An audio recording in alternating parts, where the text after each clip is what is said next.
Երազիմ երկիր հայրենին, հայոց բանակի երբեմնի օրներքը առաջին անգամ չի հնչում զորահանդեսին հանրապետության հրապարակում։ Ողջունիր! Զինուժի նոր կապույտ մարտական դրոշն է Եռագույնի ու բանակի պահապան Աշոտ Երկաթի Սուրբ Խաչի հետ հրապարակ բերվում։ Հայկական բանակի դրոշի նման փոխվել է նաև գեներալական համազգեստը։ Մանուշակագույն համազգեստին սակայն գեներալ Ասրյանը դեռ կրում է 2013-ին ստացած մարտական ծառայության մեդալը։ Նա է Հանրապետության օրվան նվիրված զորահանդեսի հրամանատարը։ Հանրապետության օրվան նվիրված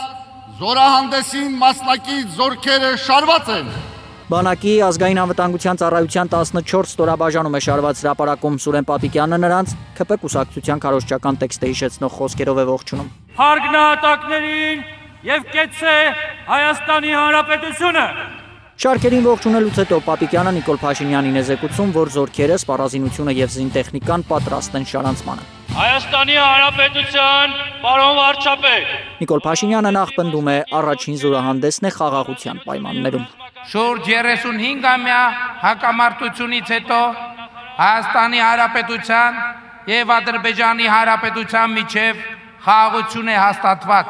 Հետո կարծես ակնարկում, թե հայկական բանակը մինչև իր գերագույն գլխավոր հրամանատար դառնալը պատերազմի գործոն է եղել։ Եվ այսօր Հայաստանի Հանրապետության բանակը ոչ թե պատերազմի, այլ խաղաղության գործոն է, որովհետև պաշտպանունակ եւ ուժեղ բանակ չունեցող երկիրը կարող է գայթակղիչ լինել ագրեսիայի համար։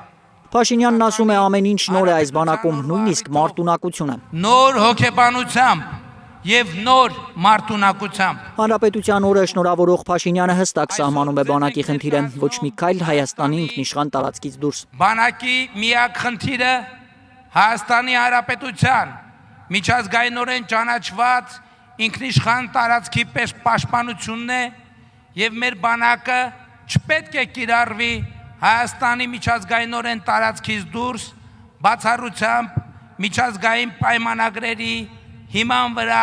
իրականացվող խաղաղապահ առաքելությունների։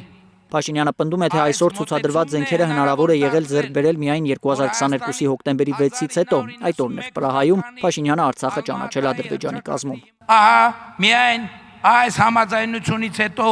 սպառազինությունների միջազգային շուկան բացվեց Հայաստանի համար։ Ըստ Փաշինյանի 7 երկրներից գնված զինտեխնիկա է ցուցադրվում Հանրապետության հրապարակում։ Ալբերտ Սերոպյան, Հայլուր։ 5-րդ բանակային զորամիավորում